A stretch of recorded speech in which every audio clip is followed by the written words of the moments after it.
Madam Rukia, karibu na uketi tafadhali.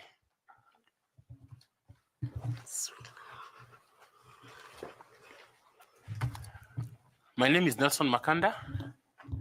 I am the chair of this selection panel, and on behalf of the panel and Kenyans, thank you for showing your interest in the position of member of the Iebc commission, for which you were shortlisted and you are here today. I want to invite my colleagues here to introduce themselves. Then after that, we will come to you. Thank you. Thank you, Chairman. Good afternoon, Dr. Rukia. Good afternoon. My name is Linda Kiome, and I want to welcome you to this interview session. Karibu sana. Asante. Madam Rukia. Yes. Jambo. Si jambo. Naitwa Andrew Tanui, mwanachama wa jopo hili la uteuzi, na karibu. Asante. Rukia, good afternoon. Good afternoon. Karibu sana, Caroline Kituko. Thank you. Good afternoon, Prof. Good afternoon.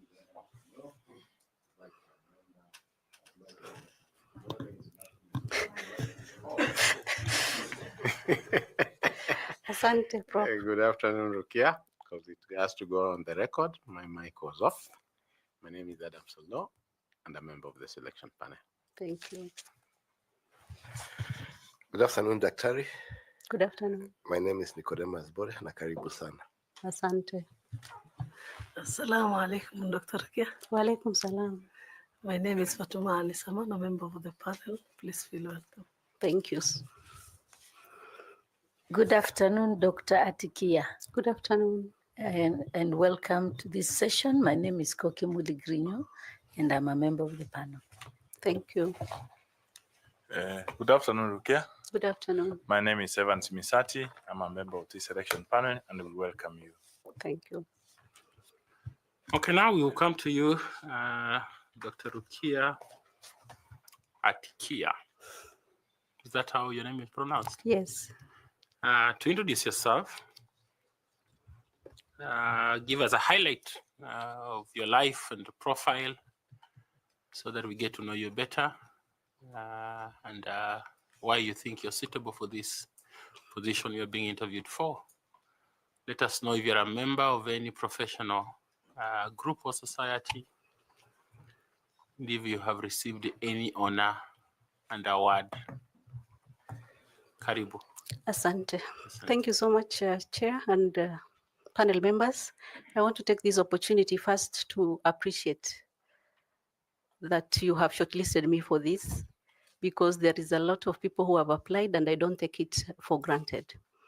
My name is Rukia Atikia, and currently serving as director at Kenya School of Government, Mombasa campus. My professional background is in strategy management, and I've also been trained as a teacher. I have, with regards to my academic background, I have a PhD in business administration, a master's degree in business administration, a bachelor's degree in business and office management, and a diploma in technical teacher education. And over the years, I've also invested in my professional growth and therefore taken a number of short courses, and a few includes strategic leadership development program, senior management course, strategic resource mobilization course, among others. I am also a member of Kenya Institute of Management, as well as Kenya Association of Public Administration and Management. With regards to my career background and history, I want to say that I started working immediately after high school at a local parish, where I was offered a clerical job to start with. And that actually introduced me to the working life. So I really want to appreciate that it was the first point of service with regards to my career. And after that, I got an opportunity again through the same institution to just go and improve in my capacities in terms of skills acquisition, which made me undertake a few of Kenya National Examination courses, and then went back there to briefly serve as an administrative function of one of the CBOs in the region. Then after that, I took a break and joined Kenya Technical Teachers College, where I took a diploma course. And having been trained, then there was no job in terms of posting. So I had to take what is available and therefore took up an administrative role in Jomo Kenyatta University, where now upon arrival, continued working there for about 5 years in the administration wing, but also enrolled to pursue my degree in business and office management. And I successfully graduated in 2008 and got a first class, and therefore took an initiative to request for reassignment and redesignation to academic, which I was awarded, and I went to serve in the College of Human Resource Development in the capacity of teaching assistant. While there, I was teaching diploma students, as well as also pursuing my master's degree. And at that point, I was given just administrative role in terms of managing the timetables for the department, and then eventually realized and achieved my master's.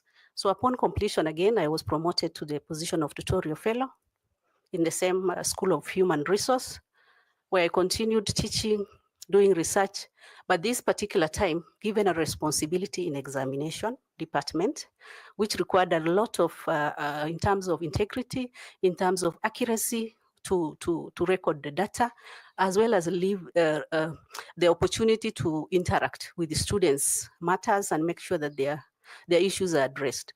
So a position that I actually would relate to what is called for if I was to be a commissioner for this particular commission, that in terms of integrity, in terms of accountability and accuracy.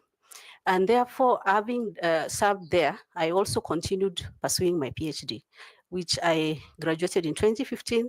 And upon graduation, I was given a responsibility as a chairman or chairperson of the department in terms of overseeing the academic and administrative function at the department.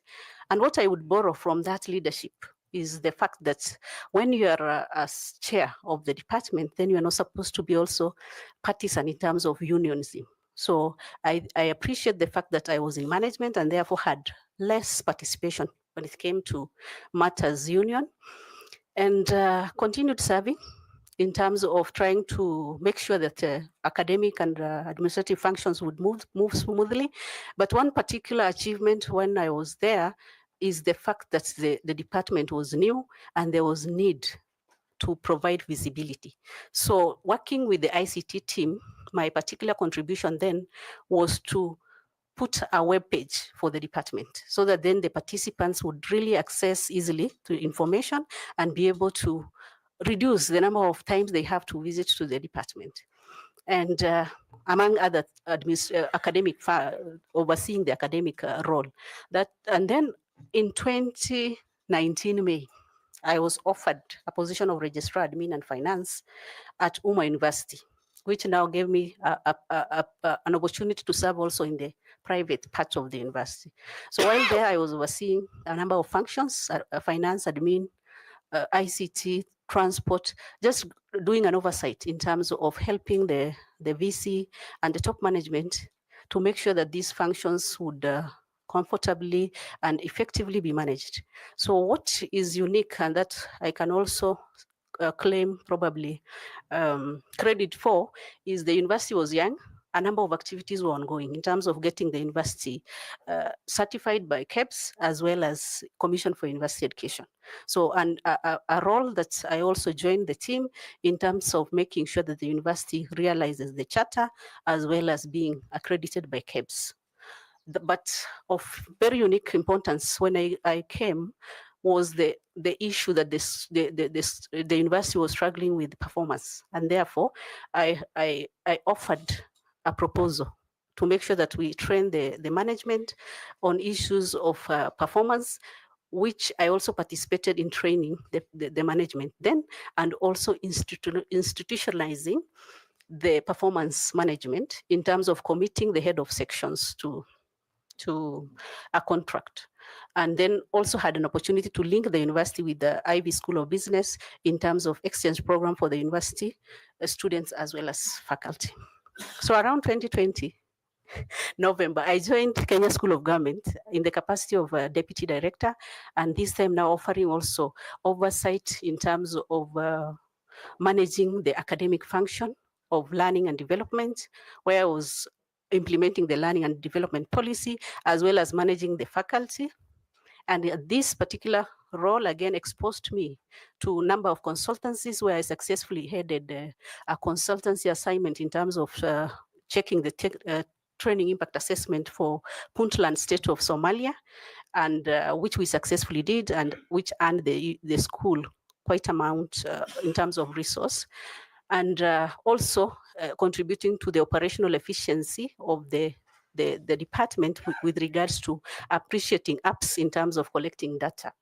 And in 2013, I was appointed in acting capacity to be the head of campus, Mombasa campus, where 2013 or 2023? Sorry, 2023, I was appointed as acting director and sent to Mombasa campus to oversee both admin and finance and admin and academic function then. And I think that is where I am as at yesterday, when I got my confirmations later. So I am now not acting, but the director of the campus. And yeah, I think there is, I can probably share as we progress in the discussion. Thank you so much. Having just gotten your confirmation, do you still want to go on with this interview?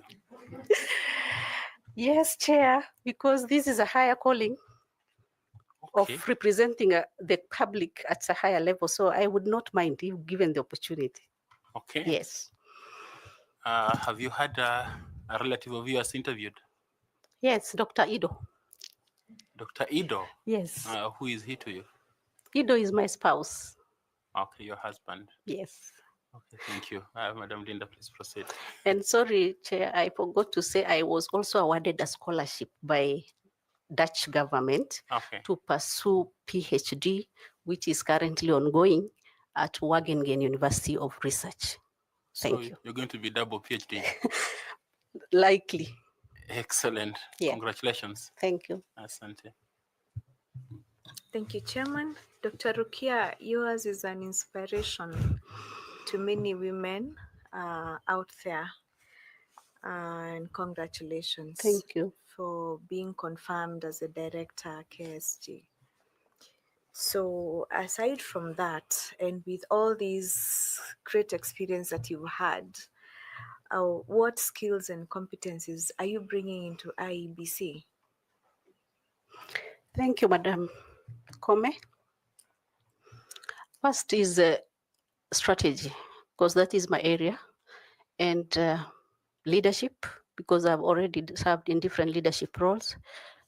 But more importantly, I've served also in the public service for quite some time. So matters in terms of managing the public institution around governance, in terms of what to look for, in terms of accountability, transparency, and having dealt also with crisis and appreciating the fact that I have been serving within teams and also leading teams, and therefore teamwork and collaboration. Yeah. Your personal attributes? Team player, interpersonal relations, so I could relate with somebody across cadre, across race, and also patient and resilient, because you can see how far I've come and the challenges I had to withstand. So resilience and a bit of commitment to cause. Thanks. Have you ever been bribed? IBC is a high stake and high pressure working environment. Have you ever been bribed because this kind of things you will come about them in this area? Well, I don't know how to put it, but I would probably attribute to probably corruption or bribe, but with interactions at the as the director at the campus, I was dealing with also supply issues. So at some point, somebody would say, my pay has been processed, so I would want to appreciate you. An offer that I would stand my ground, that I was doing my duty and therefore do not want to be appreciated in any form. Yeah, probably that could be one scenario I would share. All right. Thank you. Thank you. Thank you so much, Daktari. I wish you the very best. Thank you. Thank you, Chairman. Thank you, Madam Carol. Thank you, Chairman. Dr. Rukia, Yes. boundary delimitation is one of the mandate of the IBC, and the Constitution has set out the criteria and the procedure that IBC should use when carrying out boundaries delimitation. However, it is one of those contentious issues that may cause tensions whenever it is being done, whenever IBC is undertaking boundaries delimitation. Should you become appointed as a member of the IBC, how would you ensure that the process adheres to the constitutional principles while mitigating political tensions? Thank you so much, Madam Caroline. I want to concur with you that this is a contentious issue, that but critical because of the need for people to have their representation. So some of the criteria, if I may just point to, is the need to take into consideration the community interest, the population quota, as well as issues of ease with which people would interact in terms of communication, in terms of transport. And therefore, that being the position, as a commissioner, we first be it is the mandate of the commission to undertake, and therefore the beginning point is probably to establish, looking at possible available data in terms of census, to establish whether the records are there. So utilizing one of the ways is to utilize the census data. Number two is to also check, do we have the resource? Because again, the timing is important in terms of going into this activity, and then mobilizing the stakeholders in terms of leaders, in terms of community players, all stakeholders to appreciate the process from the onset. And then ensuring to reduce cost, because again, another major cost issue is around cost and precision, therefore using the latest probably IT system to determine these quotas. Thank you very much for that elaborate thought process. I am interested in two things. Number one, how would you sort to address historical grievances and injustices that could be existing through boundaries delimitation? And number two, what is the role of public engagement or participation in the process? How would you involve public participation? So if I may say historical injustices, probably you have to work within the provision of law. So you cannot just wake up as a commissioner and say, we are addressing historical injustices. So first being guided by the law with regards to delimitation, and in terms of public engagement, trying to come up with forums so that then people would be walked through this, and if there are any issues they raise, and if the issues are genuine, then we will probably factor in terms of report that will be presented for maybe approval and adoption. So I think continuous engagement, working with them through the process, appreciating their inputs, as well as also accommodating where these inputs, these proposals are genuine. Thank you very much. I wish you well. Thank you, Chair. Thank you. I want to ask Madam Koki to ask your question also. Thank you, Chair. Daktari, the Elections Act at Section 39 provides a very elaborate legal framework for determination and declaration of results at the polling station, and the transmission of the same, of the transmission of the results. And I believe that you have participated in elections, you have voted, and perhaps I hope you have observed or seen how the process is. Can you just sequentially tell the panel that framework of after the closing of the polling session for voting, and then transitioning it to counting and all the way to the transmission of results, telling us which results are declared or announced at the polling station and why, and so on. Just step by step, walk us through that process. Okay, thank you, Ambassador Koki.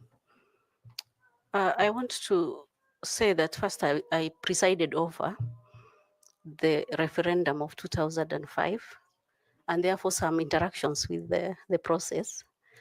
And with regards to the management of votes and the occurrence in terms of voting, in terms of tallying and transmission of the results.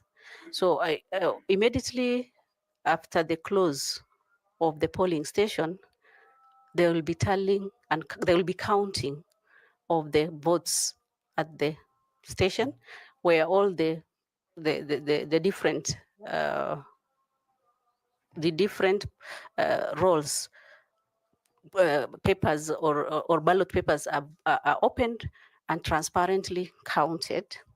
Beginning and with which? the MCA, the member of National Assembly, the member of County Assembly, then there is gubernatorial, then there is the senatorial, then there is the governor, the senatorial, the women rep, as well as the gubernatorial, and then the presidential. So all this will be probably opened sequentially, starting with maybe the member of county assembly, opened, counted, tallied, and recorded, and then we move to the member of parliament. When they are open, counted, and tallied, they are only recorded No, before you move to the. They are tallied, counted, tallied, and then announced. Recorded and announced. Then we have the one for member of a county member of parliament, which is also opened, counted, tallied, announced, and reported. And recorded in recorded and then announced. Then we have the one for member of women, the women member of parliament, which is also open, counted, but not tallied. Okay. But open and counted at that and announced, but the tallying will happen at the constituency, at the county level. And then we have the gubernatorial still opened, counted, tallied, announced, and then we have the presidential opened, tallied, and recorded as well. So all the announcements basically of that particular polling center happens there. But what then posted to the wall, the notice board. But then what we carry forward is once we are submitting the ballot box to the constituency level, then they are also again received. But for the member of the women rep, for the senator, for the gubernatorial, from all the polling stations will then again be consolidated, plus the presidential, and forwarded to the county level, where now the declaration of the senatorial, the women rep will happen, and then the transmission of the gubernatorial will happen, and then the transmission of the presidential to the National Tallying Center. Thank you very much, Daktari, and all the Yes. best. Thank you, Chair. Thank you. I want to invite FCPA. Please, FCPA Tanui. Thank you, Chair. Madam Rukia, Yes. kwanza pongezi kwa Asante. safari ya masomo. Asante. Yeah, where you've reached. It takes a lot of determination and commitment. So pongezi. Now picture this scenario. We are in 2027, January. We have elections in August. You observe that you don't have enough exchequer release from government. Neither do you have enough budget to conduct that election.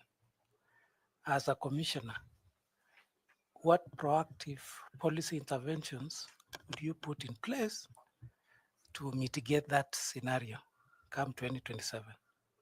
Thank you. Thank you, FCPA Tanui. I appreciate we are time bad in terms of progression to the election times, and the challenge of the finance is at hand, and therefore the best policy interventions that I would recommend as a commissioner is having a multi-year budget that is actually committed, so that then at no one point the commission will find itself in terms of not being able to be facilitated. Then we have the process of this approval of the budget happening and being an assignment or a role of the parliament.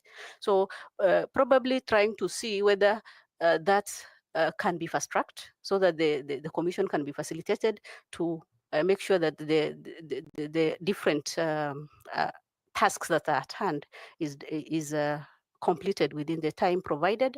And then there is issue of looking for other resources outside.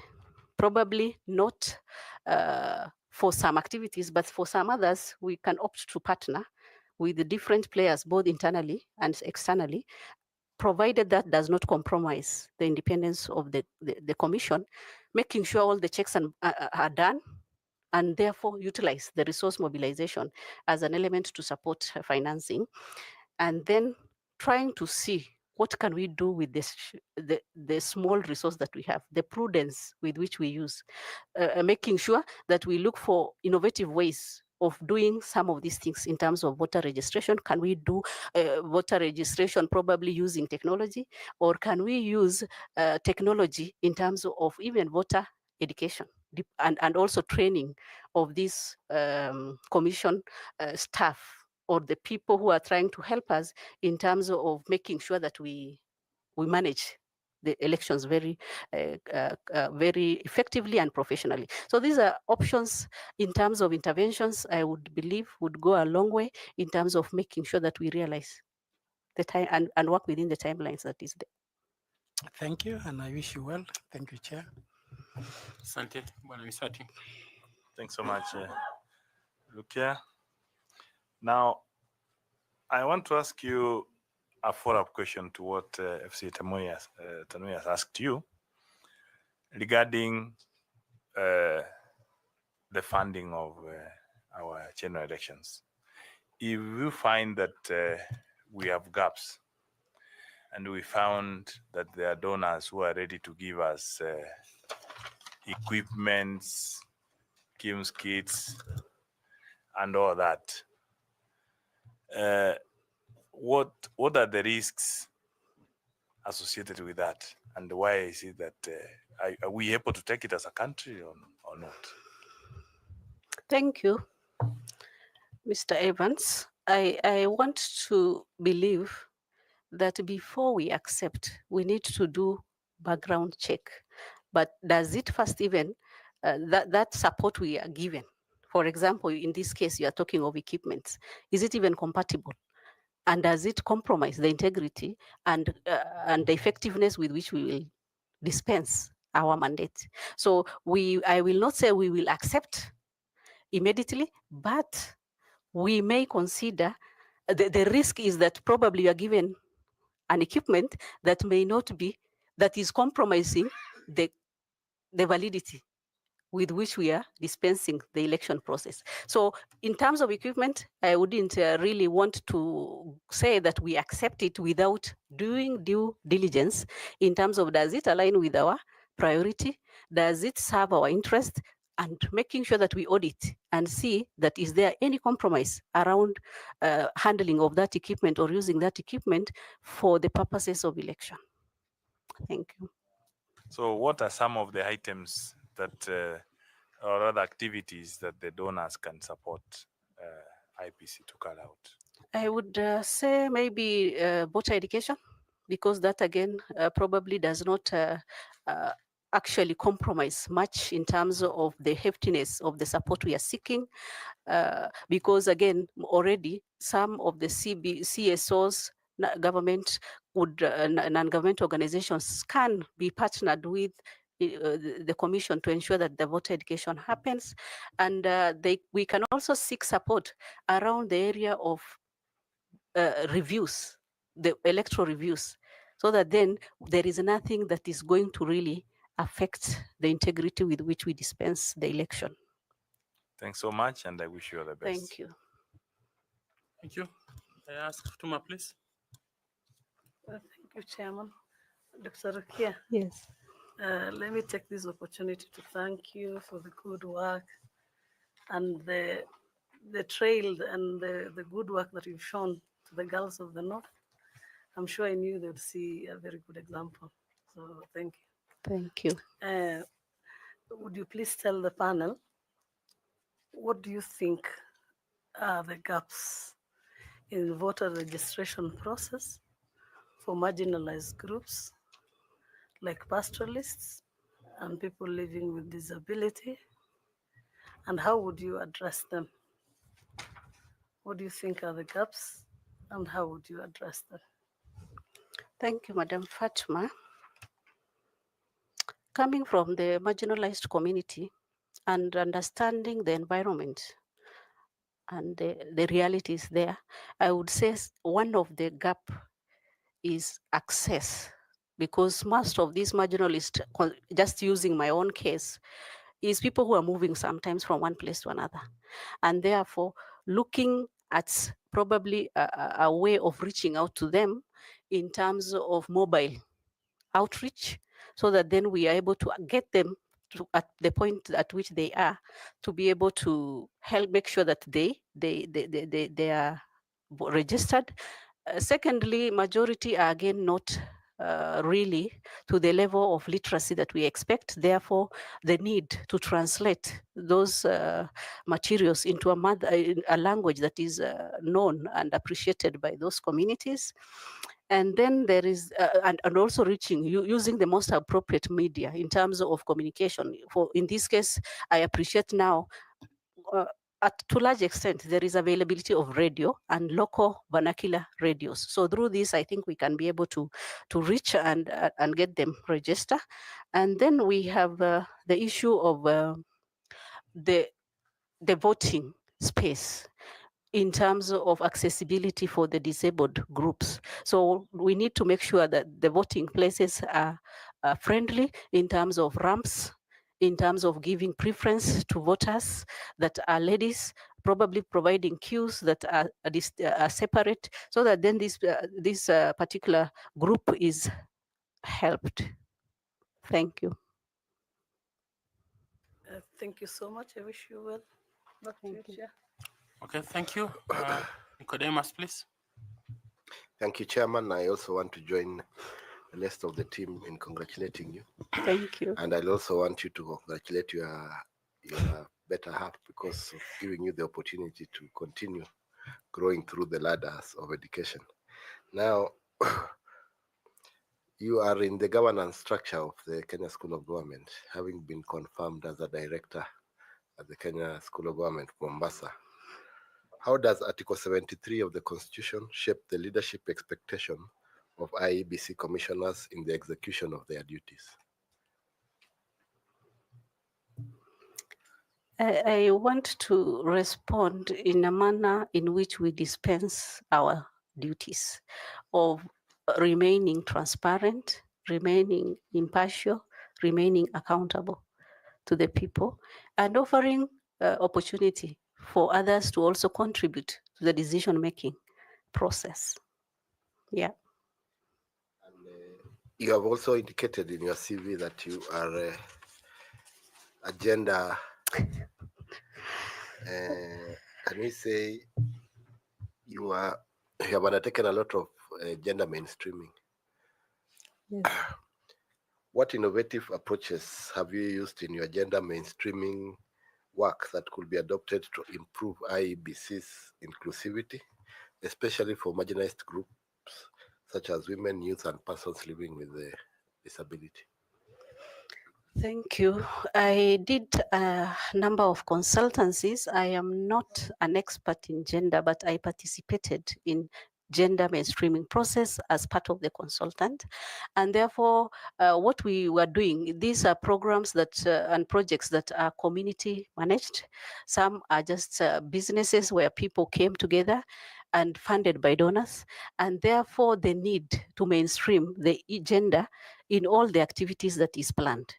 And we did a review of those programs and also trained the business holders in terms of what are the best practices to make sure that both all genders are represented, to make sure that budgets are also gender sensitive in terms of providing provisions in terms of that sensitivity around budgeting when you're planning.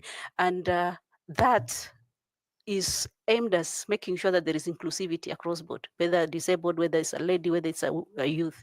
And therefore, for IBC, I want to believe there is the need to appreciate and uphold the same principles in terms of inclusivity, in terms of making sure that all, irrespective of race, age, ability, in terms of whether you are a person living with disability, then your interest is taken care of. And this will be actually through the existing framework of public participation, of offering opportunities to all, irrespective of their backgrounds or race or gender. Thank you. Thank you, Daktari, and all the best. Thank you. Thank you very much. I want to go to Professor Adam Solo. Dr. Is it already doctor or soon to be doctor? Doctor. Already doctor. Mm-hmm. Dr. Rukia Atikia. Yes. So today, if I walked by the door of your house, I would meet 6 degrees. Or there are more? Yes, there are more. Congratulations. Thank you, Prof. To your house. Let's talk conflict management. If you are to become an IEBC commissioner, how should conflict of interest be interpreted and managed within the IEBC, particularly in procurement and candidate oversight? Thank you, Prof. Thank you, Prof. I think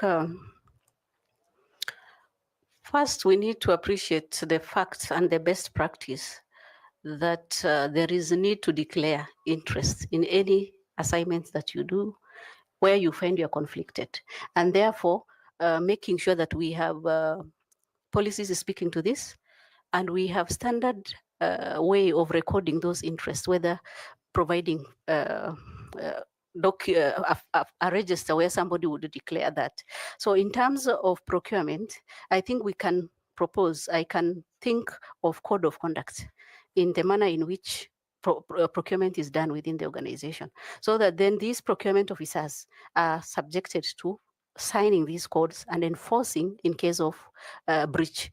And then in terms of candidate oversight, making sure that I think that answers that in terms of getting them sign the code of conduct. Then trying to make sure that we have audits impromptu audits in terms of what is happening in the procurement, and at some point also getting framework of reporting in place where the persons who have interacted with our procurement department will have opportunity to give us how are we faring in the areas that they feel needs to be brought forth. So putting up a mechanism of reporting where there are challenges, and then when somebody is found compromised, probably taking the necessary actions through existing institutions like ESCC and stop that. Thank you. Thank you, Daktari. You are aware that if you are to be a commissioner, you are going to be in high demand from the stakeholders. Yes. Now, let me give you a hypothetical. You are approached by a politician known to you, because there'll be those who are known to you. We live in a political world. And they are asking you for a favor in resolving a nomination dispute. And they are coming with a carrot that should you help them resolve it, there'll be career benefits for you. Walk us through your response as an ethical leader. Thank you, Prof. I want to just make reference to what I've just said in terms of upholding the rule of law and the need to dispense that in every decisions that I make. Because again, there is there is the law, there is the values, there is the code of conduct that guide my being there, and there is all my own values in terms of thinking through to make sure that the decision I make is prudent. So in this particular case, where the politician is offering a favor in terms of making sure that somebody is probably comfortably taken through the nomination, I believe there is a process to it, and therefore my response would be that we let the due process be followed. And in this case, because it is matters of dispute relating to nomination, we already have probably, and I have read it, that there is a dispute resolution committee. And therefore, there is no singular role I have as a commissioner to determine or in favor of this person. So this particular case will be referred to the committee to look at it, give recommendation, and therefore be dispensed in the manner that is desirable and equal to the other persons. Thank you, Chair.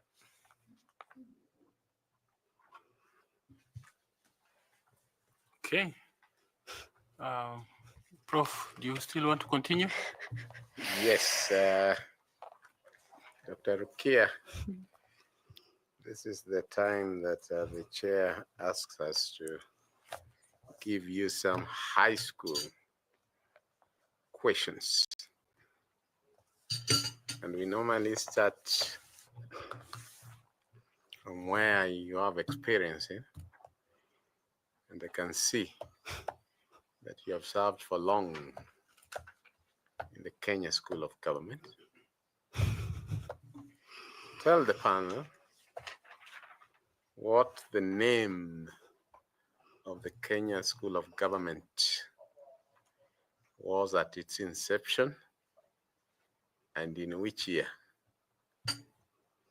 was it incepted in Kenya? Thank you, Prof. The initial name of Kenya School of Government is Jeans School, and it was incepted in 1924.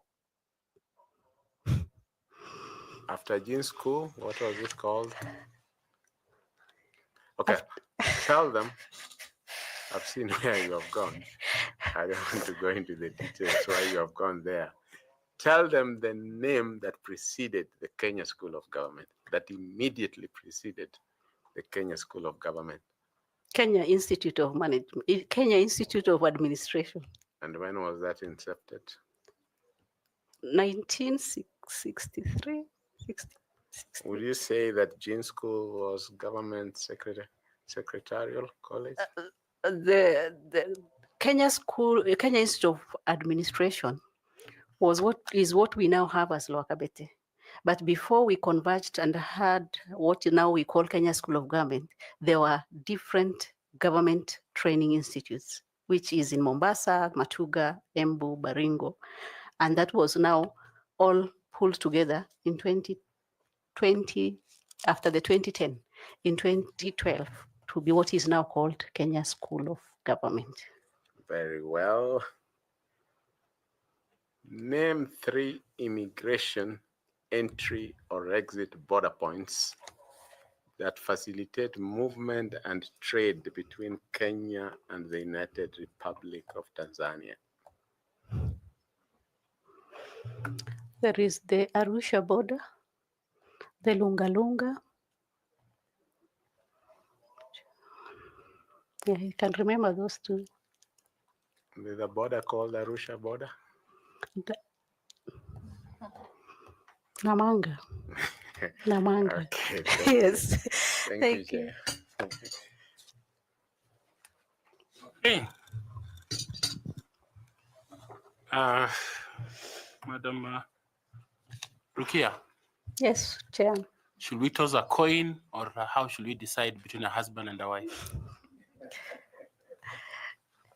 Chair, I think I present a unique additional qualification of being a woman and of being a marginalized.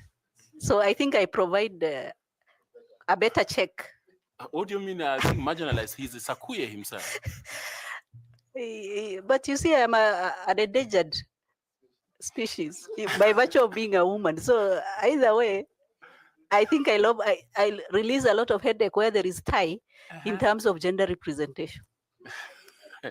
Yeah. Okay, thank you. What are your final comments? Yeah, thank you, Chair and panel members, for having me and for giving me this opportunity, which I take it with humility. And I want to believe that there is a lot of issues out there in terms of expectations of the people of Kenya. And I want to also believe the task you are at calls for the grace of God, and therefore wish you well as you help us get at least the 7 people who will occupy this office and be able to earn the trust that is at stake right now. Thank you so much, Chair. Thank you very much. Thank you for coming all the way from Mombasa.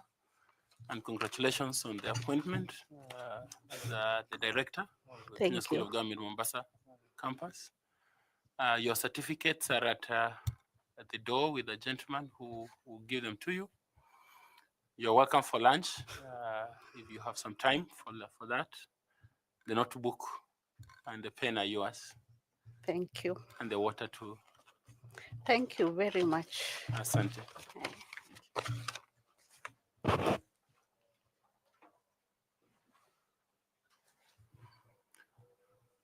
Okay, do you have the next candidate? Yes, do. We agreed. We agreed to finish.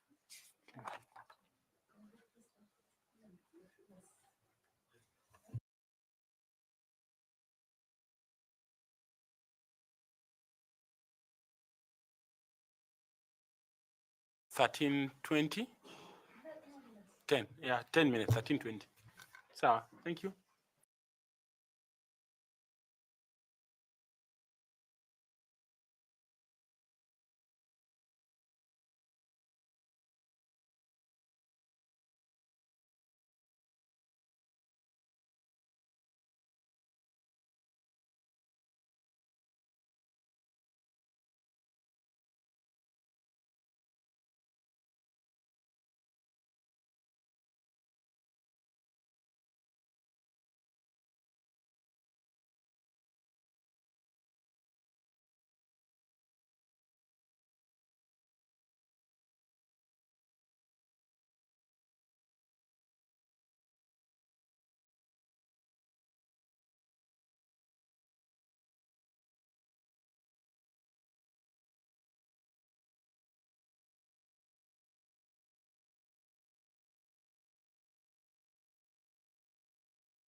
I'm the chair of this selection panel. And on behalf of this team, allow me to thank you for showing interest in the position that I was advertised for, member of the Iebc Commission, and to congratulate you for being shortlisted for the same. I will ask my colleagues here to introduce themselves. Then after that, we will proceed. Thank you. Good afternoon, Madam Ruth. Good afternoon, Madam. My name is Linda Kiome, and I serve this panel as the Vice Chair. I want to take this opportunity to welcome you to your interview session. Karibu sana. Thank you. Madam Ruth, karibu. Asante. Naitwa Andrew Tanui, mwanachama wa jopo hili la uteuzi. Asante. Asante. Good afternoon, Madam. Good afternoon, Madam. Caroline Kituku, karibu. Thank you. Good afternoon, madam. Good afternoon. My name is Adam Solo, a member of the selection panel. Thank you. Good afternoon, Ruth. Good afternoon. Karibu sana. My name is Nicodemus Bore. Good afternoon, Madam. Good afternoon. My name is Fatima Ali Saman, a member of the panel. Please feel welcome. Thank you. Good afternoon, Madam Songa Kulundu. Good afternoon, And Madam. Karibu sana. Asante. My name is Koki Muli Grinyo, and I'm a member of the panel. Okay. Madam Ruth, how are you? Fine, thank you. You're low in spirit or you're okay? I'm okay. Yeah, good. Let me welcome you. My name is Evans Misati. I'm a member of this selection panel, and we welcome you to this interaction session. Thank you. Thank you. Ruth, you have a pen and you have a notebook for you to use, and introduce yourself to us. We'd like to know you. Give us those details of your profile that are significant for the role you have applied for, and for us to know, and mention if you're a member of any professional society or group, and if at all you have received any award or honor in your name. Please proceed. Thank you, Chair. I am Ruth Hatievi Songa Kulundu. I come from the western part of the country, specifically Kakamega County. Education, I hold a master's degree, master's in business administration, strategic management from the University of Nairobi. I also hold BCom, rather Bachelor of Commerce degree from the same university. I am an associate member of Chartered Insurance Institute of London, ACI, and also the Insurance Institute in Kenya, AIIK. I'm also a member of the Chartered Institute of Arbitrators, Kenya chapter. And Chair, these professional papers have enabled me to acquire management skills that have helped me grow through the ranks. In addition to that, I have also attended various courses at the Kenya School of Government. 2014, I did senior management course, which is a middle management course that sharpened my skills, management skills, in middle management. Also, 2018, I did a strategic leadership development program, which is the equivalent of a PhD at Kenya School of Government. And it also sharpened my various leadership skills that have enabled me to do my work in my current station. Chair, when it comes to my work experience that brings me here, for 17 years, between 1992 and 2009, I was in the private sector, specifically the insurance industry. I proceeded to Iebc. I worked for an insurance broker by the name Kabagi and Mwiriki Insurance Brokers. Currently, they are called Pacific Insurance Brokers. they handle corporate accounts in the country, and I left at a managerial level. Therefore, I acquired a few management skills while there. 2009, I joined IBC as regional elections coordinator in charge of Nairobi region. That comprised of Nairobi County and Kajiado County. And in this position as regional elections coordinator, I was in charge of all the electoral matters in the region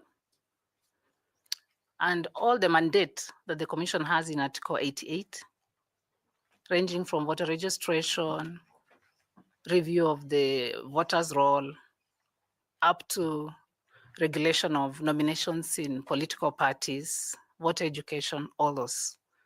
In addition to that, I was in charge of the administration wing of the region, HR, finance, procurement, all those. In 2017,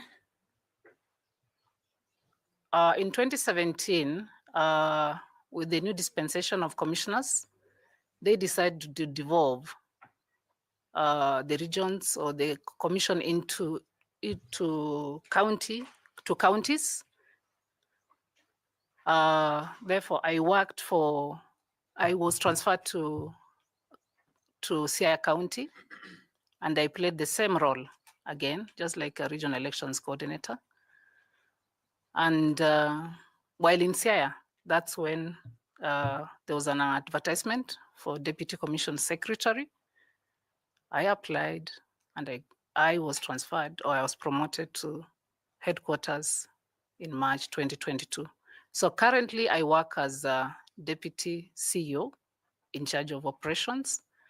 And in charge of operations here, I'm in charge of the directorate that handle the core mandate of the commission. One, the Directorate of Voter Registration and Electoral Operations, Directorate of Voter Education, Partnerships and Communication, and lastly, Director of Boundaries, but which has been combined with other directorates. So it's called Directorate of Research, Electoral Operation, Electoral Boundaries, and Risk Management. So that's where we are chair.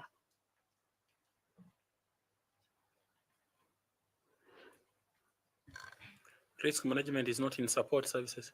It is meant to be in support services, but the commissioners then thought it wise that it be domiciled there.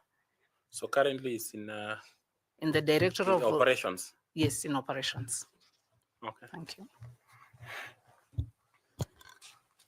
Okay, thank you. Linda, please. Thank you, Chairman. Madam Ruth, seeing that you already work at the IEBC, Yes. At the secretariat level, Yes. what difference will you bring to the commission on this other side of policy and strategic direction? Maybe during my introduction, I should have said that I bring to the election, to the plenary of commissioners, institutional memory. While the regional elections coordinator of Nairobi, there were by-elections that were left behind by the former ECK. And I handled various by-elections, including Stare constituency, Makadara constituency, Kamkunji constituency, and various ward level by-elections in Embakasi and Kasarani. So I bring... So was this under IEC or under ICK? And IEC then. And IEC, that was before 2010. Yeah, but after under 2010, we transited to IBC. So even 2010, again, I handled the referendum. Yeah. 2013, I was transferred to Lower Eastern, Machakos, Kitui, and Makueni was my area. And while there again, I handled the general election very well, but a few by-elections again in Kibwezi West and when Senator Kilonzo died, the senatorial Makueni. So to me, I bring a lot of institutional memory to the plenary of commissioners, assuming I make it. Again, I'm bringing competence as far as leadership is concerned. I'm very good at decision making, very good in communication. I'm very good in negotiating for contracts or whatever it is. Again, when I arrived at headquarters as the DCS in charge of, or deputy C in charge of operations, the first thing I handled was the audit of the register, register of voters, together with the vendor who had been given, KPMG, and the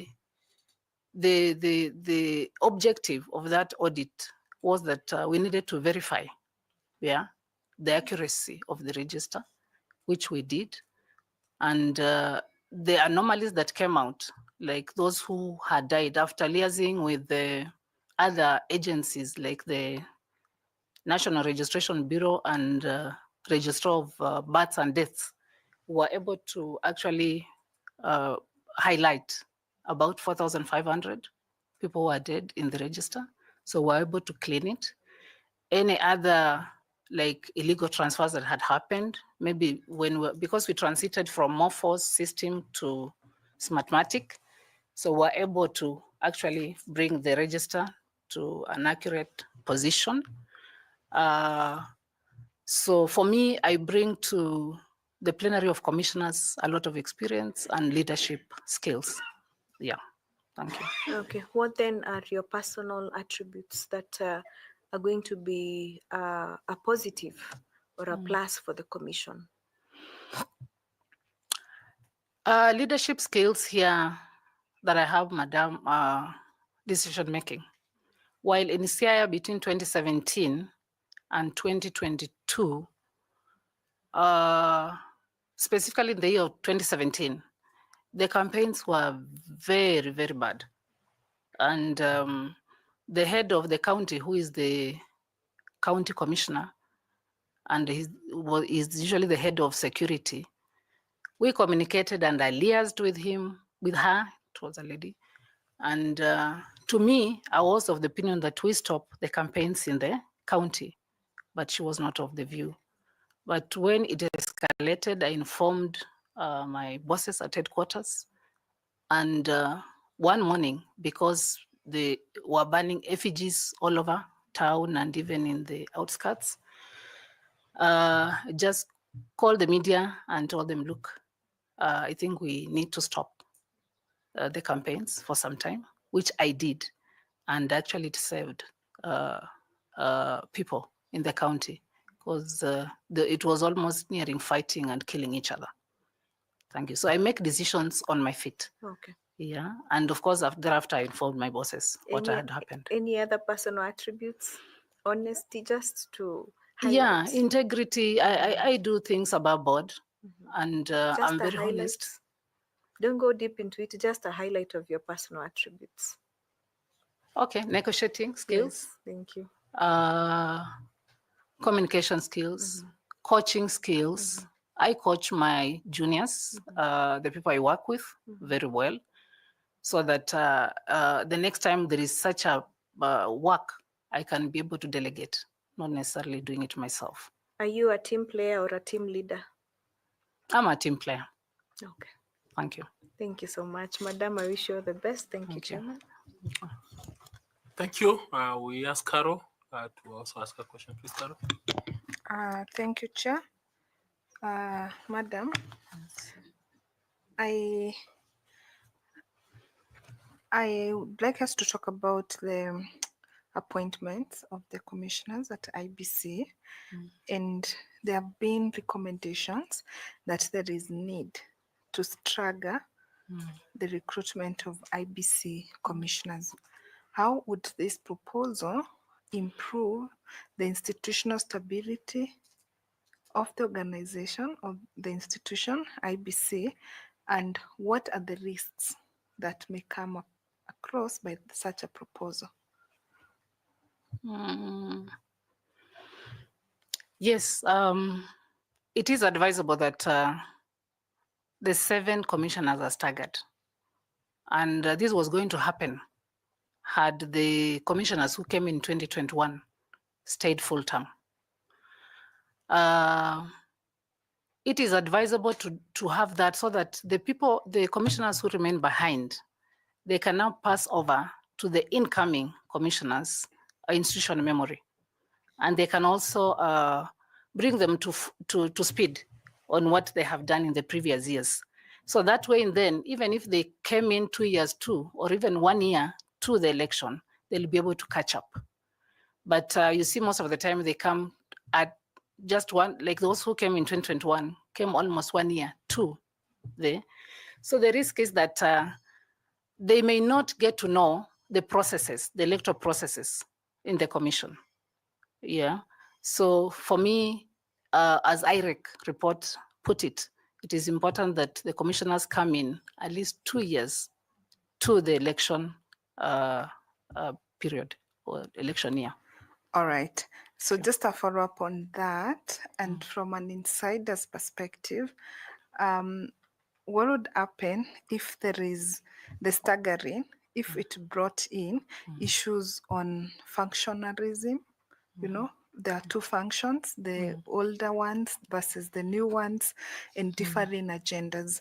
Would that be a good thing, or how would you propose to sort out such an issue? Thank you, Madam. I think that's why we have a board charter. We also have committee charters, and then down to the staff secretariat, we have service charter. So for me, if let's say the old commissioners followed the charter and respected their colleagues, I don't find any problem there. But the way it has happened before, in the 3 regimes I have experienced, the older commissioners feel they're better placed than the new ones.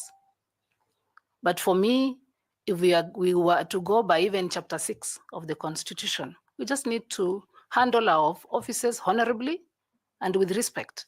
So if there is respect between the commissioners, among the commissioners, that should not happen. And maybe starting with us, given that I'm an insider and I hold my office with high regard, that will not happen during my time. Thank you very much. I wish you well. Thank you, Chair. Thank you. I invite Koki Muli to ask some questions, please, Koki. Thank you very much, Chair.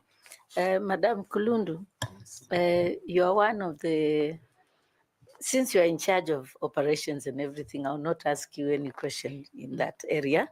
What I want to ask you something else on at a different level.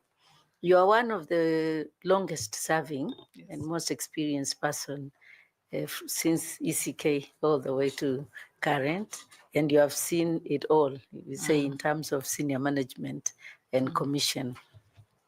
There are some key policy issues like how we conduct elections in Kenya. And one of them is beyond what my colleague has just asked you. There is a proposal that one of the ways in which we can perhaps make elections more efficient and more effective is to stagger the elections so that we have maybe the presidential elections alone, and then 2 elections separately, and the 3rd. Is it possible to do that without costing the country colossal sums of money? If you can handle that and just look at cost saving activities or approaches or mechanisms that we can have in IEBC. Okay, thank you, Madam. Actually, I was to bring it up later because, thank you. You realize that our election officials get fatigued. And that's how we get irregularities in our elections. Remember 2013, when we were taken back by the Supreme Court. 2017, we were taken back by the Supreme Court again, because our officers are usually fatigued. Remember, we start training them 14 days towards the election day. And as we near the election day, 3 days to the election day, they are permanently in our compounds, in our offices. The 3rd day to the election day, they have to go and map the polling stations. And if they're lucky, they go back home. If they find that the station is not good, they have to stay there and make sure it's good. The 2nd day too, the election day, they have to actually go to the returning officer's place, pick the materials. I'm just trying to explain why No, I need because that. we don't have much time. I would like you to tell us the benefits. Okay. And whether it will be reasonably less costly to actually have the staggered elections. First, the benefits or the advantages. The advantage is that if we stagger, I'm assuming that we are going to stagger in such a way that we start with the county elections. That is governor, senator, senate, countyman, representative, and MCA. One day, I would suggest that 2 weeks thereafter, we now do the national one. That member of National Assembly and president of the country. That way, we'll avoid fatigue of our election officers. 2, we'll even will not need to train the same election officers. So that will be a benefit to us, because it will be hardly 1 week, 2 weeks, 2. So we use the same election officers to handle that election, and it will be good, and we'll avoid irregularities and forgetfulness and mixing up results and all that. So to me, it will work out well for this.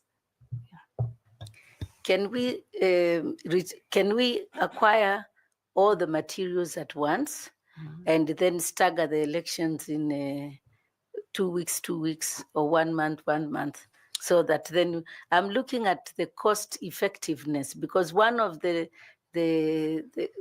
questions that people raise when you suggest staggering elections is the cost of staggering elections. So I want you to address yourself to that. Yes, it can work, madam, in that, remember, our warehouses are guarded 24/7 once the election period starts. So if the materials are taken at once, we are assured of security. During election, we have Iebc, Electoral Security Assistance Program, with the National Police. So we are guaranteed of those materials being safe. So I think that can work and even save us cost in that particular area. Thank you. Thank you very much, Madam Kulundu, and I wish you all the best. Thank you. Thank you, Chair. Thank you. I want to invite FCPA. Can you to ask some questions, please, FCPA? Thank you, Chair. Madam Kulundu, Yes. you know, we had your colleague here a few days ago, Deputy CEO in charge of support, and your CEO also. And I'm realizing the 3 of you at the top level of the Secretariat, you have similar qualifications. Yes. Is there a uniqueness about this qualification that the 3 of you have similar qualifications? Yeah, actually, the 3 of us went to the same campus, the University of Nairobi. That's Lower Kabete campus. And in there, we are taught how to lead, how to manage teams. So it maybe the interviewing panel found it fit to get people who are really good in management and leadership to do it. And we happen to have been the 3 of us. Thank you. I'm a vice chancellor, and you've just marketed another school. Come again, Chair. I'm saying you are just marketing another school, and I'm seated here. All right. I also associate myself with that. So let's move on. Now, you are an internal person. Yes. And Chair, I will indulge her for a while. Yeah.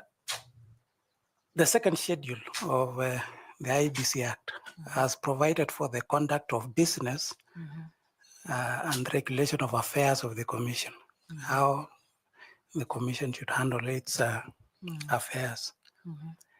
I want you to tell us, what does the law provide in the conducting of business affairs of the Commission, and what is the practice at IBC? The second schedule of the Iebc Act, yes, provides how the Commission should conduct its service.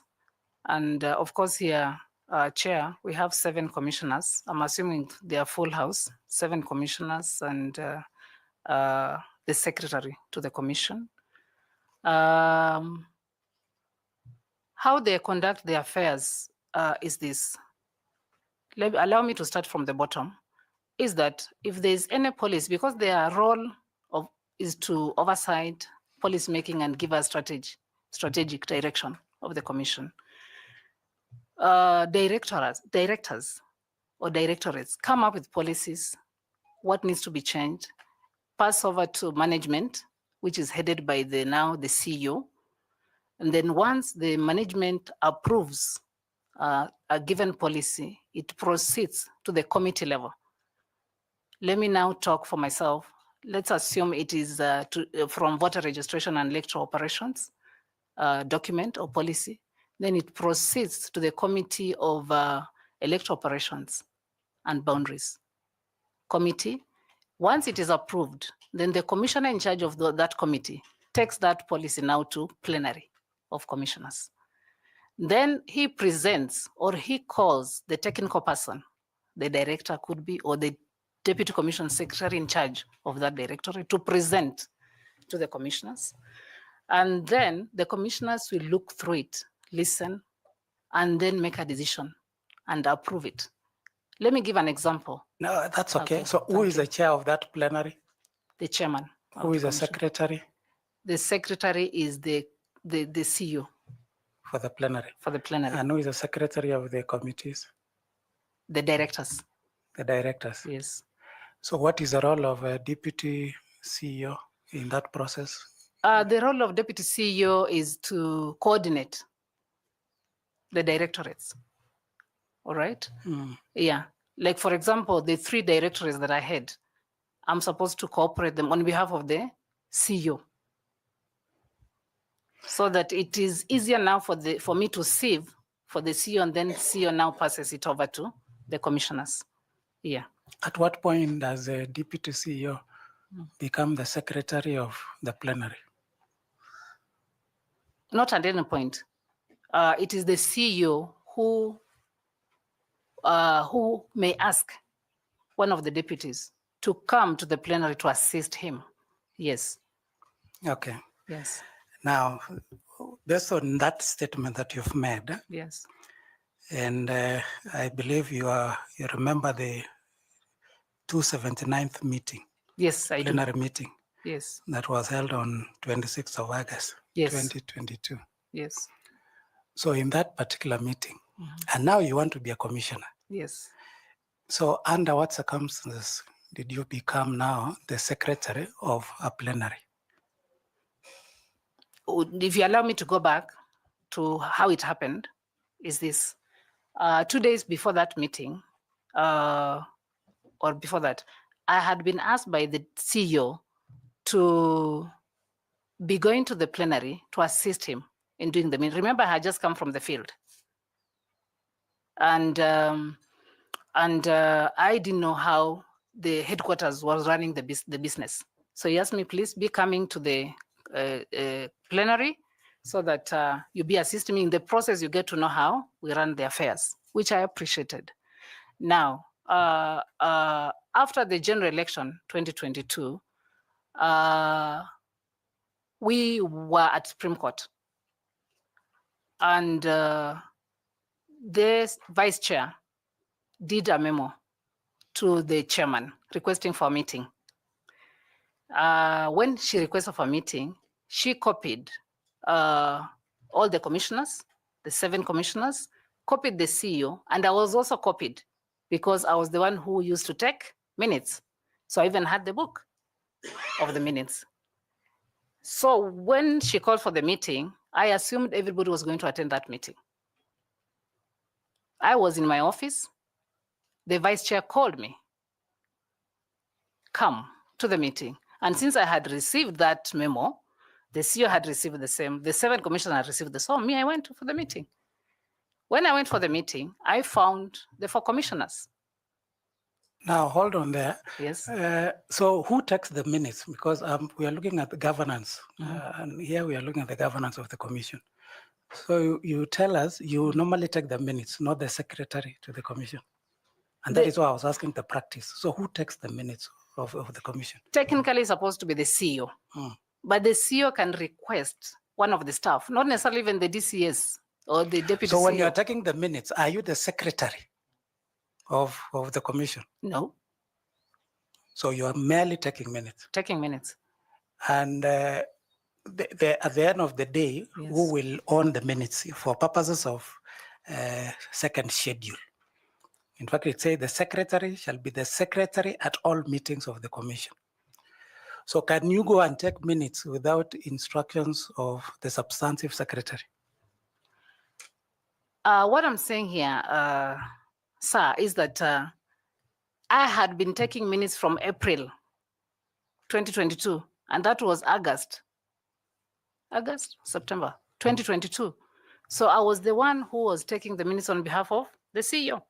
So I didn't find anything wrong. But if you were to look at the minutes, I don't know whether you have a copy there. I didn't sign them. Neither did I put my name. I didn't sign them. Yeah, because I knew they would go, still the CEO will do it, not myself. Then why would the CEO say that you usurped his powers if that has been the practice? I don't know that, because that matter went to the High Court, and the case was determined in my favor. Just to let you also know that my letter of appointment says that I report to the CEO and any other authority above my position. So when the vice chair called me to the meeting, should I have refused? Now put yourself now as a commissioner. Yes. And you are in that environment, you are in charge of secretariat. There is a chairman of the commission, there is a secretary. How would you want your officers to report to you as a commissioner at IEBC in terms of governance and in terms of protocol, authority? How would you do it differently, or what practice would you want to have? I would want to have the secretariat report to me as a commissioner through the CEO. That is the governance. And in that particular case? I did it because the vice chair called me. Vice chair is above my authority, so I had to respect him. But in terms of protocol now, you've told us you would want to come through the CEO, isn't it? Yes. So in that case, did you inform your CEO that I have been invited by or requested by the vice chair to chair this meeting? That same day, sir, is the day we were burying the returning officer of Embakasi East. So I didn't know that the CEO had already left the office. I didn't know. So for me, I did what I was supposed to do by the vice chair, and I left for the burial in Mwala, only to get there and find the CEO. Okay, there. So for me, again, I didn't know when I was called by the vice chair that I'll not find the other 3 commissioners. Neither did I know that the CEO will not be there. So when I found myself with the 4 commissioners, should I have run away? Should I have taken off? I just told you that I handle my office with honor. So I did what I was requested to by my bosses, and I left. So what would you recommend in terms of having looked at what transpired that time, the experience that you went through? How would you propose? I would recommend that the CEO should do the minutes, or whoever at any one point should do them himself or herself, because it has left a very bad taste in my mouth, and it was not nice. And the work of the commissioners, how would the commissioners handle?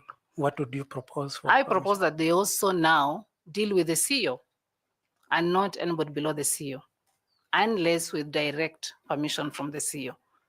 Because I did what I had to do professionally, how I know. I had the book, and that 279 was the next minute to be done. So for me, and this matter was discussed at the High Court level, and it was determined in my favor because the 4 commissioners said they are the ones who called me. I'm not the one who called for the meeting. They are the ones who called for the meeting. Yeah, actually, I'm aware of the judgment. Yes. And the main reason why it is a procedure that was followed, Yes. where they say that it is a commission which should have dealt with you, not the CEO, in terms of interdiction, and that was the main reason why the case was discussed in your favor. But I want There to are many appreciate- reasons, sir, yeah. which maybe I don't know whether they want us to discuss here. No. Yeah, it was a decision of the chairman and not the plenary to interdict me. So for him to have interdicted me, he needed 4 commissioners to Yes, support him. quorum, yes. Yes, that was one he of the did it reasons. himself. It was a personal issue and not plenary issue. Thank you, Chair. I wish you well, Ruth. Thank you. Asante.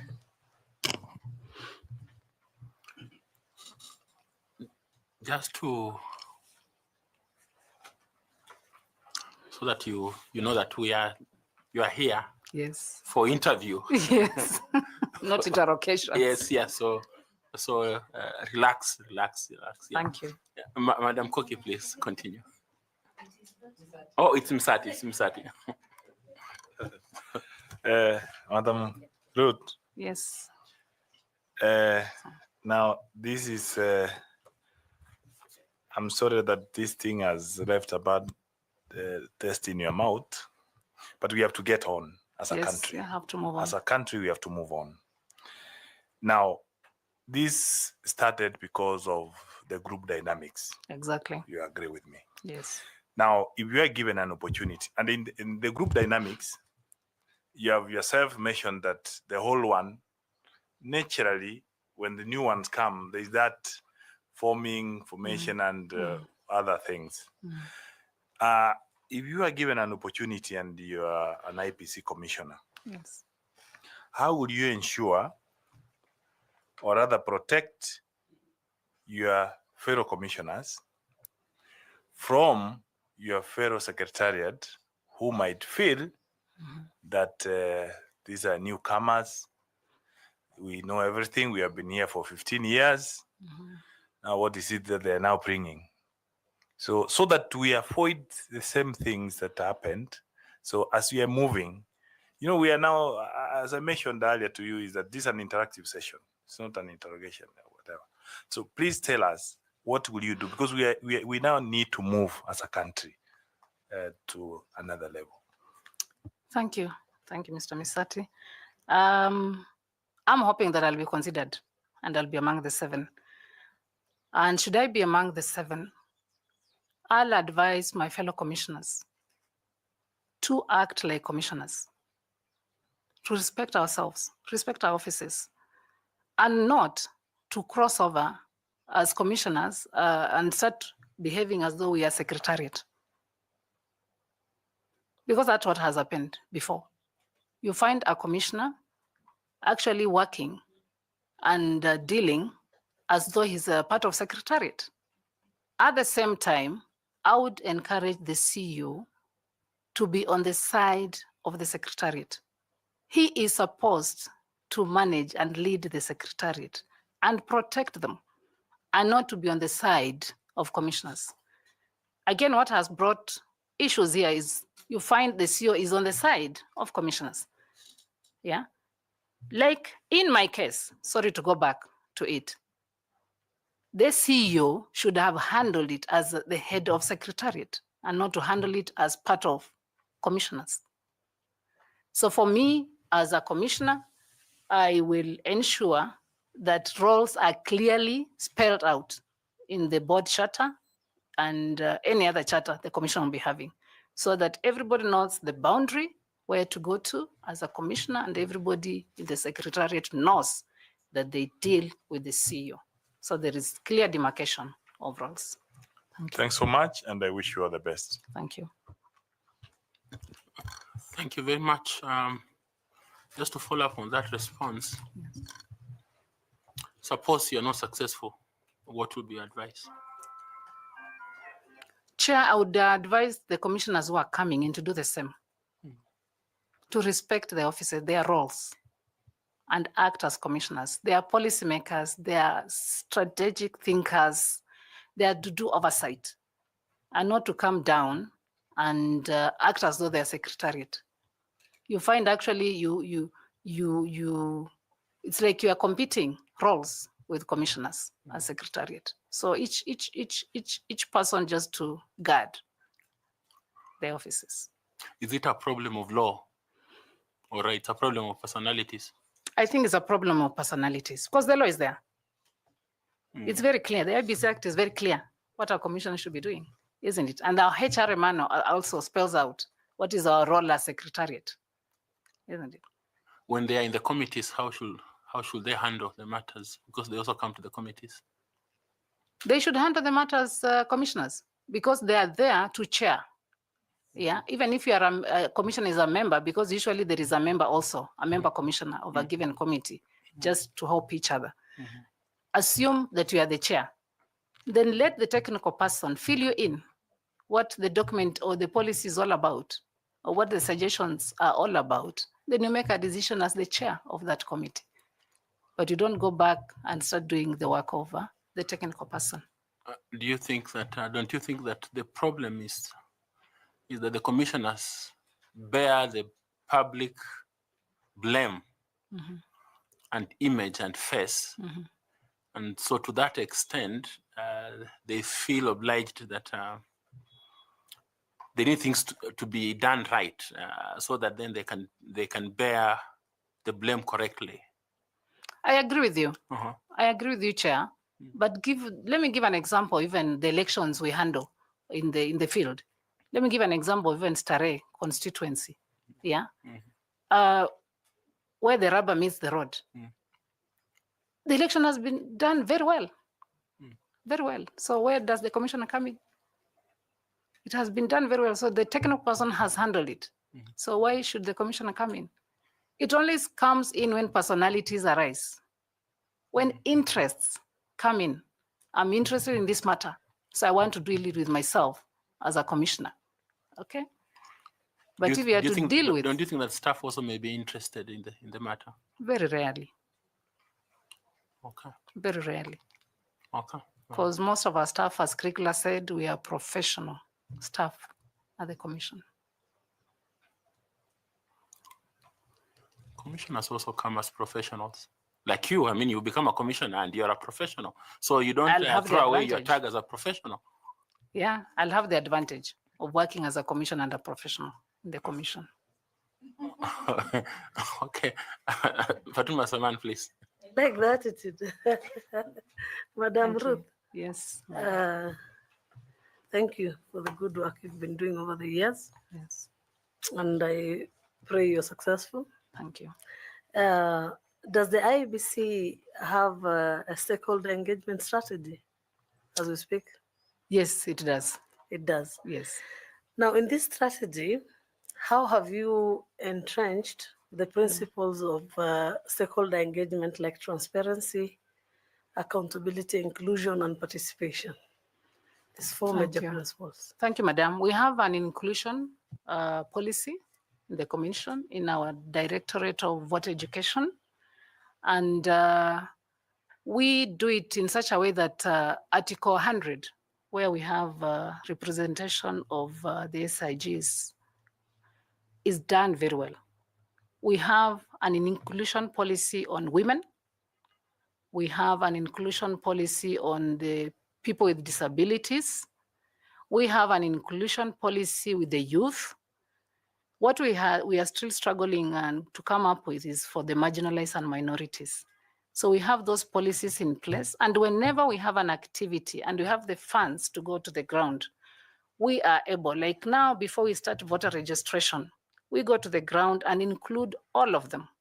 Of course, we put also the state actors, in the meetings, and also non-state actors.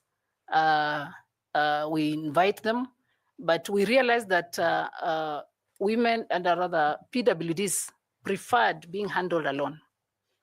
So we include them in the main meeting, let's say even at the national level or at the county level, but still we call them aside in their own meetings. Even the youth, they prefer being also tackled alone. So we also invite them separately after we have already included them in the main meeting, and come up with strategies on how we can now do the voter registration or the voter education, or if we are going to the elections, how we are going to go, or how we are going to support the women in the elections. We have that. Thank you. Yes, for transparency, Madam, we deal with our matters above the table. Like, for example, when it comes to what can I give as an example? Even the results. We do the results at the polling stations. Open policy. The agents are there. Everybody's there. So the transparency is there in what we are doing. Yeah, right at the polling station. So that even if the presiding officer rejected a given vote, the agent will be able to look at it and say no. And then they try to come to a conclusion and say what it is. So we are really transparent in our And it's scattered in the policy. Yes. You have a policy on transparency, openness. It involves, like now when you're talking of inclusion of women, actually it's actually included in the policy. Yes. Okay. Is there a particular vote in the budget meant for stakeholder engagement? Yes, we have. What's Under voter education. You know, voter education is just a block, but if you are to put it down. It is under voter education. It's under voter education. And So, actually, it's one of the items that have over 4 billion for the coming 2027. So the general election. stakeholder engagement Yes. is based on voter education only. Voter education are the ones who involve, who bring together our stakeholders. So we use their vote to engage stakeholders. Even on other strategic matters? Yes. Okay. Yes, we use them. So unless maybe you're talking of procurement, where now we want to involve the stakeholder engagement, still will involve voter education together with the procurement directorate to carry out the voter education, yeah, to our given stakeholders. Okay, and do you have the principle of timelines when it comes to the electoral cycle? It's usually based on a timeline. Yes. And does the stakeholder engagement equivalently have a timeline? Is there a particular calendar that at this level, at the planning level, at the evaluation level, at the review level, before elections, during elections, and after elections, is there specifically? Actually, we involve them in all the activities of the electoral cycle, starting with the legal reforms. Yeah, let's assume we've done 2020 or 2022 election, general election. So when we are doing legal reforms, we involve them. Yeah, like when we came up with Iebc reforms, Iebc Act reforms, I think political parties were involved. We called CSOs, and they put in their input. They gave us their input. We call us the judiciary. They give us their input. Again, if you go down now, go to voter registration, we actually do voter education for every activity, even the limitation of boundaries. We are hoping that we'll be given some time, yeah, or the advisory from Supreme Court will allow us to actually carry out the boundary delimitation. And if they do, we have already laid down the background. We'll go to them, we'll go to the stakeholders and present what we have, yeah. Once they agree, we come back and now do a draft. Still, even after the draft, we go back to them again. We agree with them, is this what we agreed? Then we come back and now and do the final report. So we involve our stakeholders at every stage. Even when it comes to nominations, again, during the campaign period. We call them and tell them and communicate. Yeah, this is what we expect of you during the nominations. Then during the campaigns, then during the election day, then after the election day, this is what we expect. So we involve them at even including the post-evaluation. Yeah, we call all the stakeholders to now, we discuss with them and see how did we do, what did we do right, what did we do wrong. And when we produce the report, we publish and publicize it the same for them to go through it. And as a decision maker, I'm sure you've been able to listen to what was going on during these interviews and before. Yes. What reform or maybe what plans do you have now to do on the same stakeholder engagement? Is there anything you'll bring in new now if you are considered as a commissioner?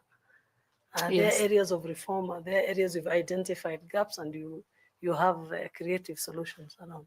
Yes, I would say maybe not really inventing the wheel, but just improving on what we have, because we have done so much in voter education, only that we don't have the funds. We don't have the funds to do what we are supposed to do. People don't know our story out there because we don't have the funds.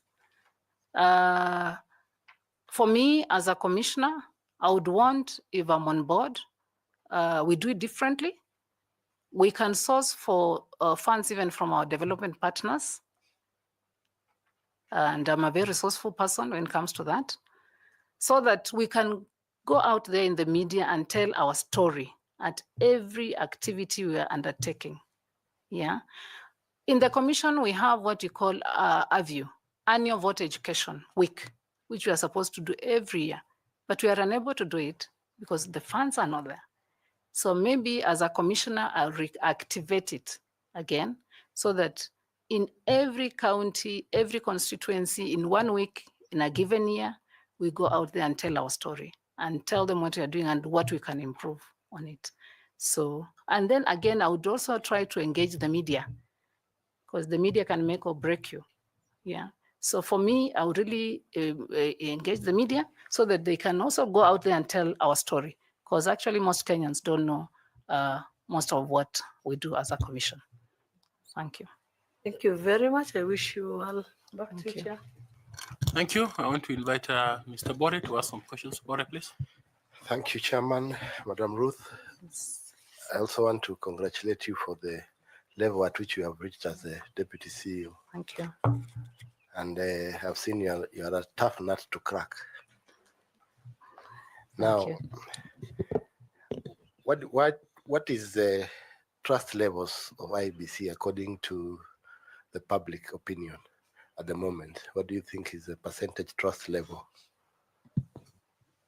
On a scale of 1 to 10? Yes. I'd give it 4%, 4, 5, which is not good. It's below average. Yeah, I think you marked too highly. You're at 26%. And the other day, your team presented a budget. Yes, sir. To Parliament. Yes. Of about 61 or 62 billion shillings. And most of the people in the public were asking, why is all this amount of money going? Given a chance to serve in the commission, are there places in the budget of the in the vote heads that you think can be cut down to reduce the budget? Yes, I do. Quite a number of them.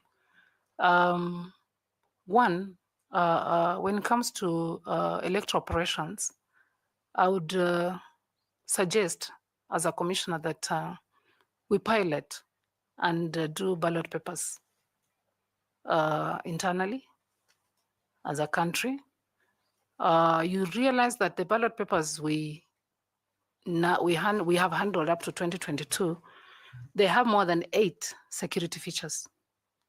And I don't think even our legal tender money has that kind of securities. Why? Because of the trust levels are very low. So I would want to buy in as a citizen of Kenya and my fellow citizens to give us the goodwill and give us a chance so that we can pilot with one of the positions. It could be MCA, it could be women rep, so that we see if this thing can be done locally. And Chair, if you were to do that and probably do for all the 6 positions later, maybe 2032, would drastically bring down the budget. As it is now, the ballot papers will be about 5 billion, and that is removing 5 billion from the economy and taking it to another economy. Remember me, I'm a trained money person.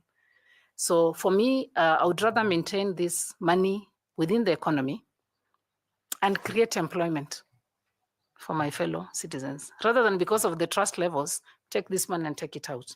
So I'll do that. Secondly, on what has also been ailing us as a commission is the bills for external lawyers. Together with other commissioners, I would recommend, or I would suggest that we look at the cost benefit analysis of either having in-house lawyers, increase the number so that they handle our matters, vis-a-vis having external lawyers. But for me, I would really go for in-house lawyers. Right now we have less than 20, I may say, but assuming we got about 60, they would really handle our matters and handle them effectively, and only go for an external lawyer where maybe we want an external input, yeah, which would drastically bring down our bill. Because as it is right now, in the 61.7 billion, I think it's about 4 billion that is we have budgeted for legal. So that will bring it down.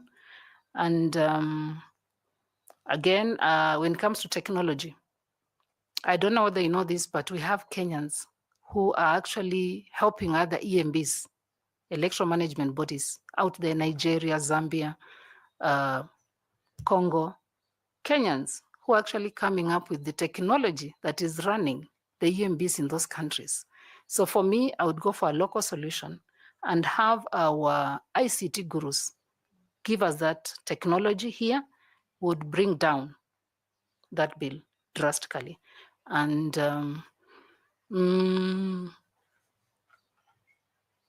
yeah, and then also if we were to actually operationalize the IBC fund and have money at every activity, so that we don't get the money on 2026 and the elections are in 2027, it would also bring it down. Because now when we do it at the end, tail end, everybody knows we are desperate. So the prices shoot. And somebody tells you, I'm not bringing my vehicle until you pay me, or until you double the amount. To me, that's what I do, among other. So with that in mind, it's how much will it reduce the tentatively, or approximately how much will it reduce the bill to? If you were to go the internal local way, yes, would come to about 40 billion max. And remember, even the 40 billion will be creating employment within the country. Yeah. Will not be taking it out to other economies. Thank you very much, and all the best, Ruth. Thank you. Okay, I invite our professor to ask some questions. Prof. Thank you, Chair.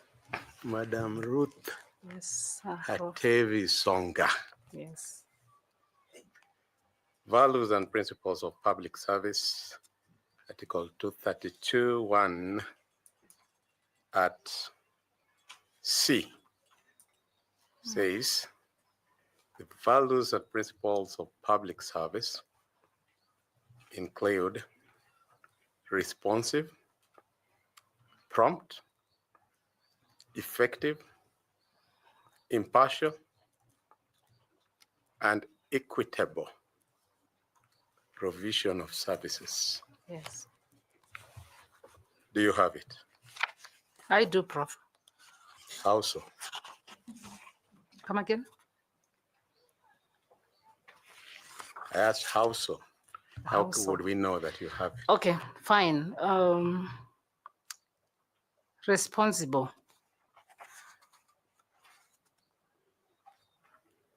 I am a responsible citizen of this country. And the reason why I developed a passion for electoral matters was 2007, effect of the general election 2007. And I thought what had happened ignited a spirit in me to want to make a difference to this country. And because of that, I tend to be very responsible in any matters I deal with. I'm very impartial when it comes to determining a matter.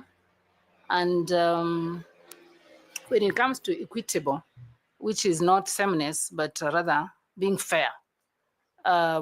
Again, when I'm dealing with the public, when I'm dealing even with the staff I work with, I ensure that whatever decisions I make are fair to them and not really unfair, not discriminative.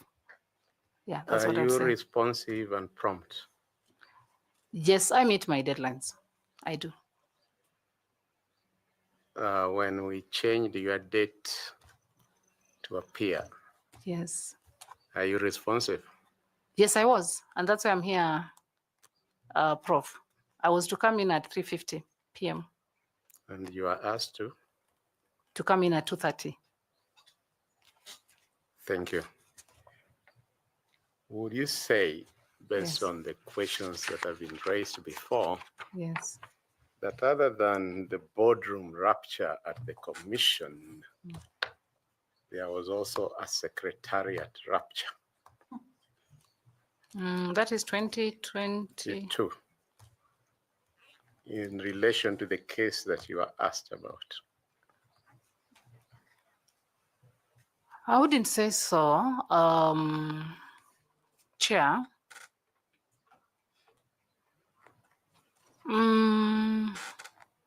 I don't know what you mean by that, Prof. What I mean is Yes. that by your own words and by the questions that were put to you, Yes. and by your own talk, Yes. you said that the CEO sided with the commission and that he should have stayed with the secretariat that he heads. Maybe that is what I implied.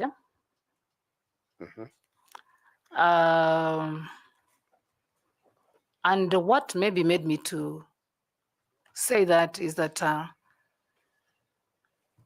my case on what happened in 2022, like for example, when we usually move to Bomas 2 weeks to the election day. And I got a letter from the chairman completely removing me from electoral operations and say that I'm going to be in charge of protocol and dignitaries. Yet you are deputy I felt CEO cited. of operations. Yes. I felt the CEO had not defended his staff. That's why I refer to that. Because for me, I don't know whether I felt belittled. In the whole matter, I was not happy. Because, first of all, I was not even given the terms of reference of what I was supposed to do in that protocol and dignitaries docket. So throughout your tenure, you are in operations. Yes. But when it matters most, yes, you are in protocol. I never even held a Form 34A while in Bomas. My work was to bring in ambassadors, UN dignitaries, make them comfortable, give them a cup of tea, and go and call the chairman to speak to them. I felt belittled. That duty, according to the governance protocols, Yes. that duty, they say that it was right to give you that duty. Let me not go that it was wrong. We should have assigned you that duty that day, according to the governance protocols. It is the CEO who should have assigned me. Actually, the letter was signed by the chairman. And not the CEO. And not the CEO. And the CEO did not raise any issue. Did not raise an alarm. He was not concerned about it, but I raised it to the commissioner, who had been put also in charge of protocol and dignitaries. I told him I'm not happy about this, but because my letter of appointment says you'll do electoral operations and any other duty assigned by you to you. So that clause made me including protocol. including protocol and giving dignitaries tea, a cup of tea. So I did it and did it very well, Prof. And surprisingly, when I visited Ethiopia on a different mission, I met a dignitary whom I had served tea at Bomas of Kenya. And she held me with very, very high regard.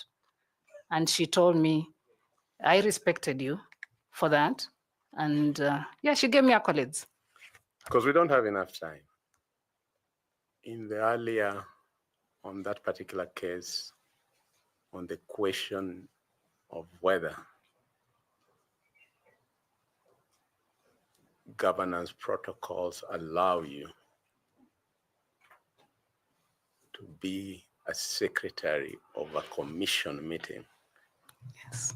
You are on record saying that from April, the CEO, on his own motion, had been asking you to take minutes on his behalf. Yes, he did.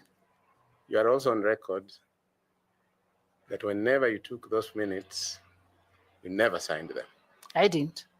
Because you are not the CEO. I'm not the CEO. And because the CEO had asked you, you had no otherwise but to take the minutes. I didn't take it badly, Prof. By the way, I took it positively. I've been doing minutes since I left campus, and it has given me an impetus to other positions. For me, I took it positively, and I was doing the work very well until the election happened in August 9th.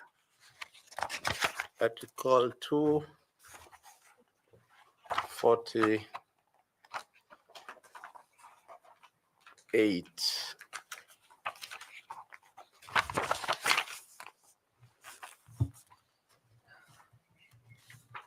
No, Article 250 at 12,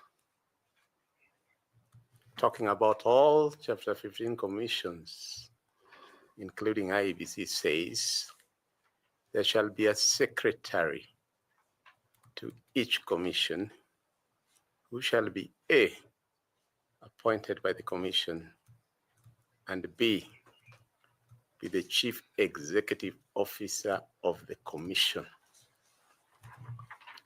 Yes, sir. Plain reading. The CEO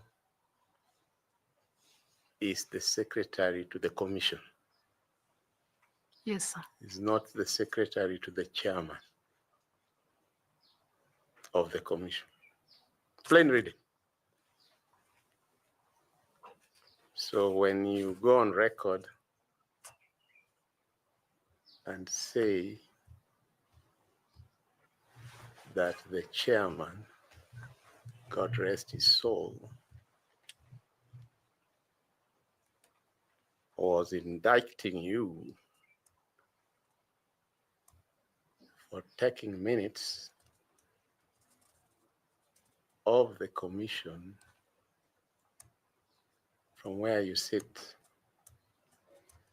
at the time you took the minutes, as per the governance and quorum protocols, was the commission properly constituted? I would say so.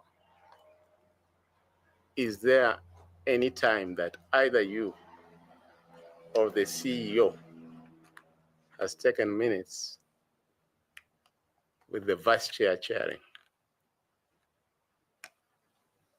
No. Yes, there's a time I was actually taking the minutes and chairman was called into another meeting. So he left the vice chair to chair the meeting. But it is still me, it was I who was still taking the minutes for that plenary. So when you took minutes after you were summoned and you didn't know who was there, and the vice chair was there, and 4 commissioners were present, you at no point felt that you are insubordinating the CEO? No, Chair, because I felt the vice chair requested me to take the minutes, and there were 4 out of 7. Really, for me, I felt they were quorum. And 250.12 says secretary to the commission. And the commission is the commissioners as quoted. I agree with you. I agree with you. Lastly, you are indicted. The court vindicated you. Yes, it did. How is the working relationship with the CEO? The person who mentored me when I was young, at that Kabagi and Murigi insurance brokers, taught me various things. I usually separate myself from work. So relationship does not affect my work. I've been dealing with the CEO very well. I would say that our relationship is good as far as work is concerned. So for me, when it comes to personalities, doesn't matter for me, because having been in private sector, it is what you are doing, your work, that puts food on your table. So for me, as far as work relationship is concerned, it's good with my boss. If you are to be a commissioner, it will continue. You wouldn't say, no, I'm the commissioner. No. You are the CEO. No. I wouldn't. Lastly, for our benefit, what's the distinction between the leadership role of Iebc commissioners and the management role of the secretariat, and how should this shape internal working relationships? The distinction is that commissioners are policymakers of the commission. They are the ones who provide strategic direction for the commission, and they do the oversight. And the secretariat are the technical people who now implement what the commissioners decide. So for me, commissioners are the policymakers and secretariat are the implementers of the policy. So that distinction is very clear, and work should go on smoothly at any one point. Thank you, Chair. Thank you very much. Prof, do you have Sure. 2 last questions? I'm sure because of your long working in IBC, I wouldn't be wrong to call you an election expert. Say so. Who must really have the history of elections in this country. I do. IPPG 1997. What were the total number of commissioners and why? There were 22.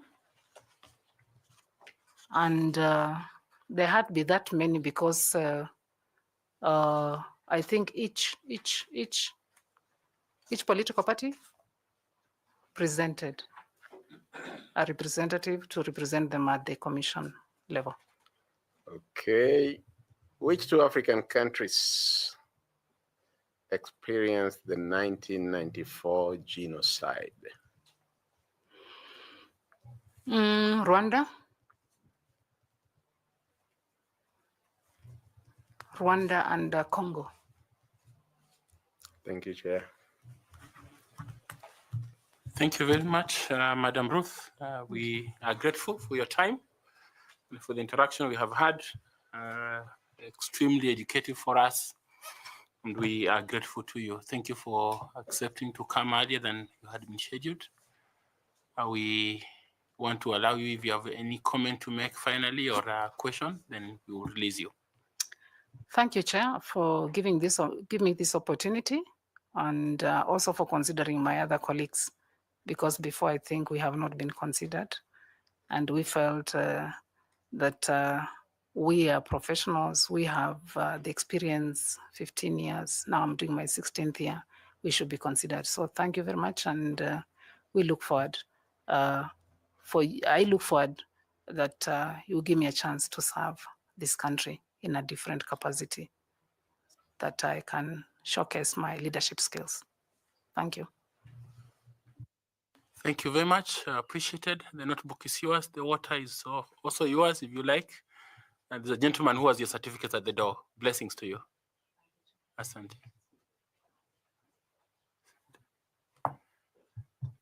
Okay. Media tumemaliza. Tunashukuru. It's Easter time. We want to wish you a wonderful Easter weekend. Those of you who go to church, find some time to worship. And keep safe so that we can see you on Tuesday at 8:30. Thank you very much.